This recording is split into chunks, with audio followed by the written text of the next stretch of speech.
All right, let's continue talking about this. In studio with us today is Nikolas Badminton, a futurist. And want to get your take on this. If you have a question for Nick or you want to weigh in, what do you think about the idea of facial recognition technology being installed in schools? Do you think it's a good idea? Does it invade your privacy, your children's privacy too much?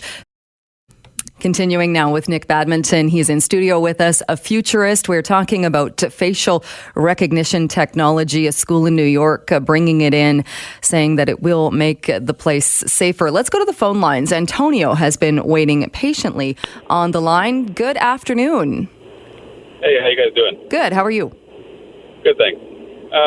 I guess right off the bat, I'm against this kind of technology because I do believe it invades privacy, but with all the legislation now with the government to see the internet consumption by everyone, and in most of the cases where there has been an attack on a school, the agencies have already known about these people, and so I'm just wondering how this would aid in preventing anything if we already have active people, looking into these people and are not able to stop anything from happening. So. All right, Antonio, thanks for the question. Nick, what do you think? In cases, because we do often hear, he had a record, or police, he was on the radar of police already. How would this play into that? It's very difficult to know exactly when someone's going to sort of pull the trigger, as it were, or actually take a step forward to have actions.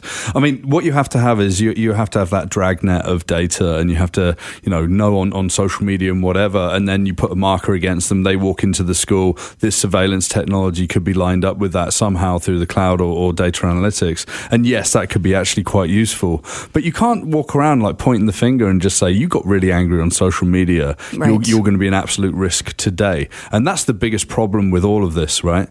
It's knowing when to make that call. Do we get to the point of predictive policing where it ends up being like Minority Report and you end up arresting kids for having some sentiments and they get arrested before even doing a crime, right? Yeah, exactly. Let's check in with Derek on the line. Good afternoon. Hi. I just had a few concerns with it. They've already shown in the UK that the police have breached people's privacy. And that's definitely a concern, especially considering here in Canada, the RCMP have been caught doing that with gun owners multiple times. How would you stop that, or what consequences would actually come to the police for breaching people's privacy like this?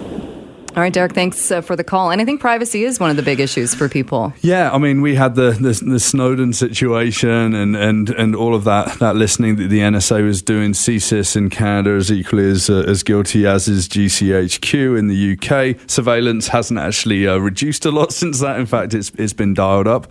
They're very brash in terms of usage of that data. The kids being born today will never have a version of privacy that we had when we were growing up. Right. We live in a post-privacy world. We're in a surveillance state, and ultimately, we're volunteering more information ourselves through social media than we ever have done before, like location, opinion, pictures, and whatever. Plus, the streets, I was just talking to you in the break, we're bleeding data. Everything. Talk a bit about that, because people tend to think, technology does this, but we as humans still hang on to our fingerprints and our things that make us unique, and that we can keep that hidden. But you have a very different take on that. Yeah, so I mean, everything from the gait of your walk and your physiological makeup is actually very independent from each person to the next. So we're actually bleeding data that can tell people a lot about us. Our faces it's probably more reliable than a fingerprint. Actually, a tongue print is more unique than a fingerprint, but it's difficult to use that in technology. It's pretty disgusting. But we are bleeding that data. So this has been done for years and years and years.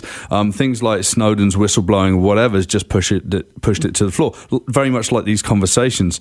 I think that we can turn around and say we do want our privacy, but literally I've known people that have chosen to drop off the grid and never go outside, and that's the only way that you can ensure that to happen. We talked about this on the break as well. So the difference, though, between crime prevention, and we'll hear the argument for that, this is good. Facial technology at a school is good because it can help us prevent prevent crime. But you also talked about simple information gathering. Yeah. This is being done. People are looking at our faces and gathering information and moods of us. And this is simply for marketing, for advertising, for companies. Yeah. So say you go into, there's the Amazon Go store down in Seattle. I mean, I speculate that their recognition technology, that's what it's called, recognition with a K, actually captures your facial mood.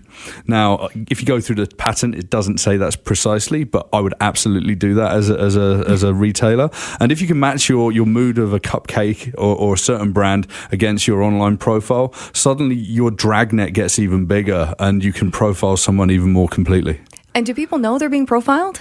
Well, when you walk over the threshold of a place that's got that kind of technology, that's almost like your signature on the paper, right? Right. So how do you protect yourself? Be like your friends who have fallen off the grid? Yeah. That's the only thing you can do. It's the only thing you can do if you truly want to remain off the grid. Is do that. It's almost impossible in today's world. Absolutely impossible. You just have to know that you have to live a good life and do nothing wrong. Unfortunately, you can tell a story from any data that you find, and sometimes that's a bad story, right? You mentioned your gait, the way you walk, also identifies you. Could be identifying you. Are there people walking down the street and identifying people that way? So in the intelligence communities, satellite technology has been used for a number of years to actually be able to tell who is who by the gait of their walk, yes. It's not widely used against civilians, but in military intelligence situations, yeah, absolutely. Do you think this is the future, in that we already know when we walk around, you're on surveillance cameras, you're in cameras all the time, all day long. Are we now soon going to be facing facial recognition technology no matter where we go?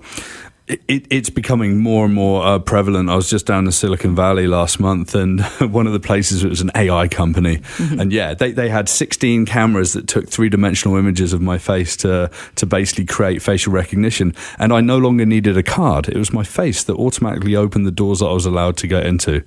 Wow. You can pay with your face in cities in China. It's the new credit card. We're not going to be carrying these things around, and it's going to be called convenience. We're sleepwalking into corporate surveillance. Wow. And even, we thought it was a big deal when it was the iris scan when you got your Nexus card. Yeah, I love it though. It is convenient. I get in and out of the country beautifully quickly. Last, we've got about a minute left. What's our biggest takeaway from this? We're talking about the school in New York. What do we take away as consumers, as civilians? Yeah, technology doesn't fix the problem. We have to fix the problem through policy, through regulation.